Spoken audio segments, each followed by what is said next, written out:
My name is Rose Riley, and I'm a member of the League of Women Voters of Washtenaw County. Welcome to our online candidate forum for the November 8th general election. The League is a nonpartisan, nonprofit organization that promotes voter education and participation, and we host candidate forums to help voters make informed choices. Now, let's hear from the candidates.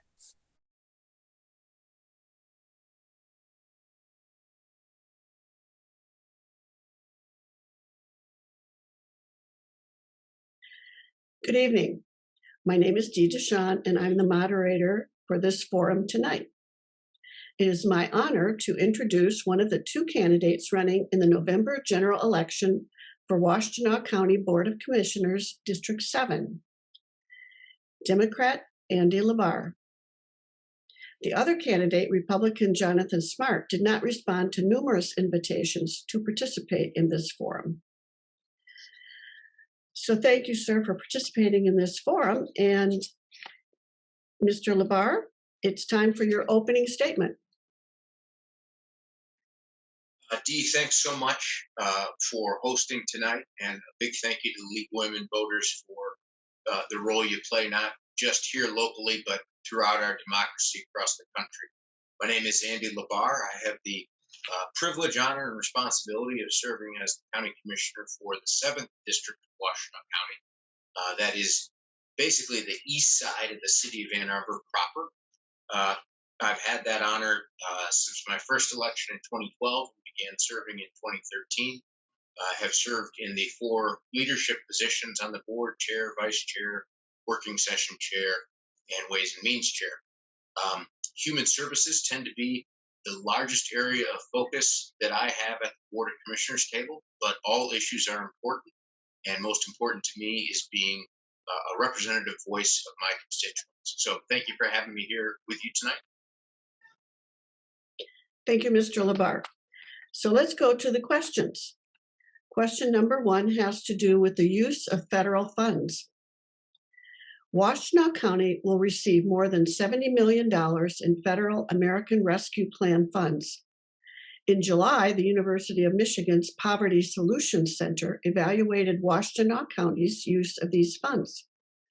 The U of M report recommended that the county prioritize adequate one-time investments in a limited number of initiatives, rather than spreading funding too thinly among multiple programs. The report also recommended a focus on achieving specific measurable goals. Is the county spending ARPA funds as recommended by the U of M report? I think the county is spending our ARPA funds in a way that parallels much of what the U of M report points to. Both in terms of how we spend it, but also in terms of the one-time basis.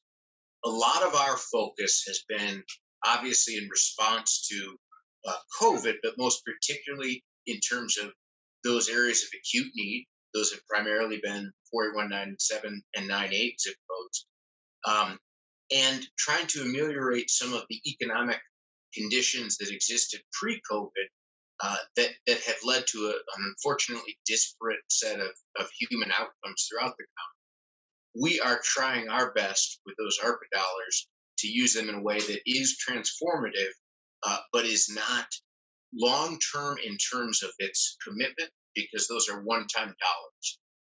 I think we will have, when it's all said and done, and all $70 million has been spent, much in tandem with the U of M recommendations, not word for word, but not far apart. Thank you, Mr. Labar. Now for question number 2. The topic is safe drinking water. 2 chemical spills, PFAS and Chrome 6, have endangered drinking water in the county. What steps should the Board of Commissioners take to ensure safe drinking water for county residents? The board has to work in tandem, particularly with 2 entities. One is the Water Resources Commissioner, Evan Pratt in our case, and 2 is the county's Public Health Department. That is ably run by our director, Jimena Lovelock, and her staff. Those 2 offices inform us in terms of the science and the process as it relates to water. but we certainly have to work with our municipal partners. The biggest thing we can do right now is communicate exactly what the data is showing, communicate to the extent possible what legal steps we have taken or plan to take, and be ready, frankly, as a county, both a community and a unit of government, to advocate for any and all resources and legal changes at the state level that we need to respond to any threat to our water system. We recently saw a leak that unfortunately got into the Huron River from the Tribar plant. Thankfully, it was not as big as first feared, um, but that threat never goes away. And as long as water remains a vital component of human life, it will be one of the county's duties to do everything we can to protect it. So communication is key, and working in coordination with various offices and entities that deal with water quality, particularly City of Ann Arbor, Environmental Protection Agency, and the state level protection agency. Those will remain vital things, and we've done that, and we'll continue to do that and try and make progress as however we can. Thank you, Mr. Labar. And moving right along to the third question. The topic is election fairness. Do you believe that Washtenaw County operates free and fair elections?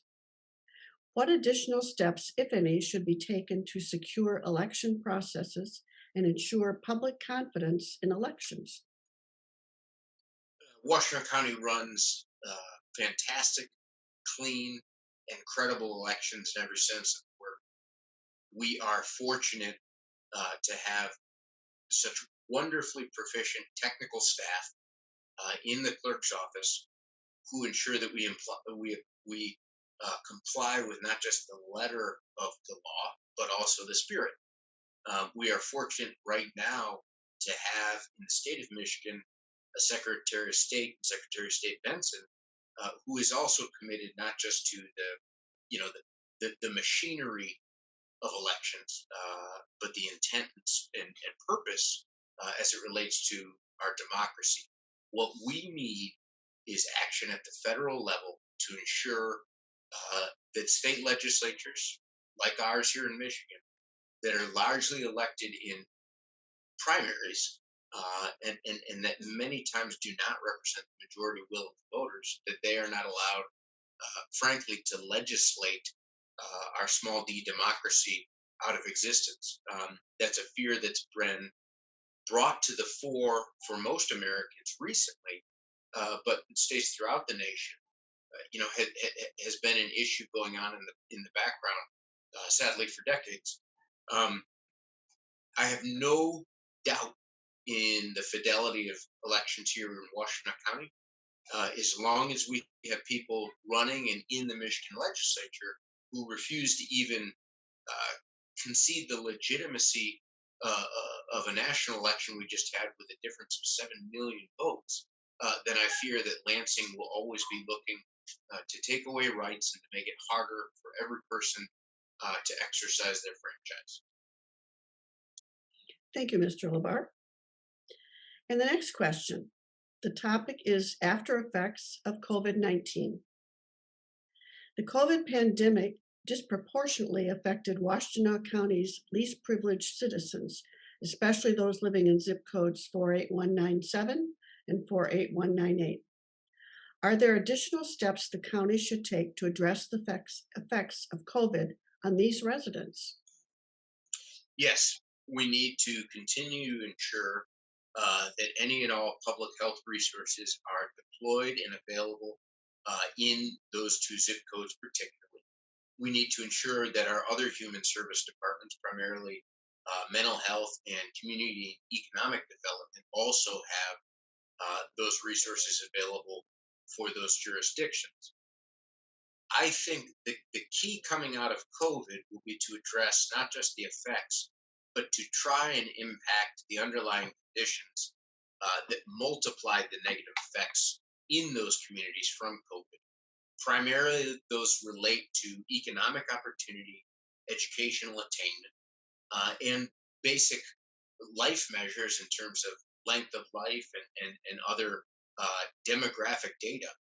The simple truth is Washtenaw County sadly remains bifurcated in terms of many different demographic measures, and it tends to split along those 4819897 lines and the rest of the county. We're making some progress on these issues as we provide more robust funding and resources for our human services.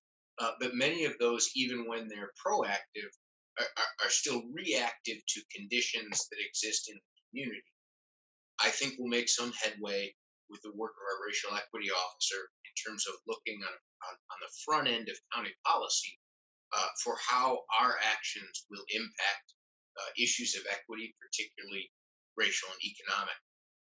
But there's more work to do, and it's work that will not stop as COVID falls sort of off the front page and onto the back. Um, that's work that I've been fortunate to have a role in for a decade now, but it will be decades in terms of our commitment to continue to address it. Thank you, sir. And now, Mr. Labar, for the last question. It has to do with county worker pay.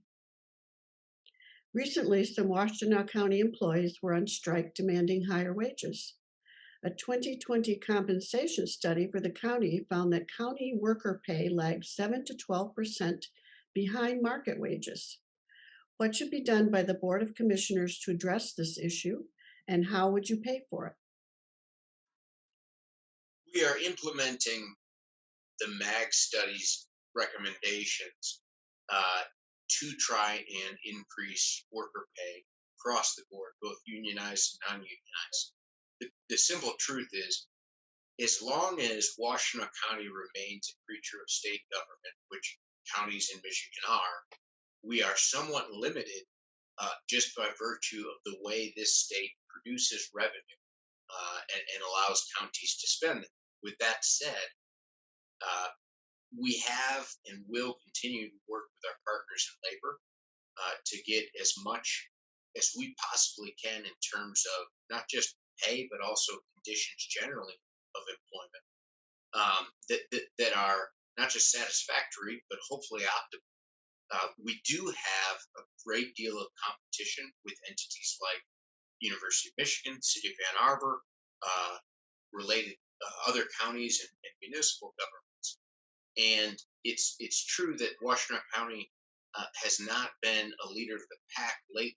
I think there's progress on that will continue to be made. And I think one other thing is many of the areas where county government interacts with societal forces, places like mental health, we are finally getting some help from the state.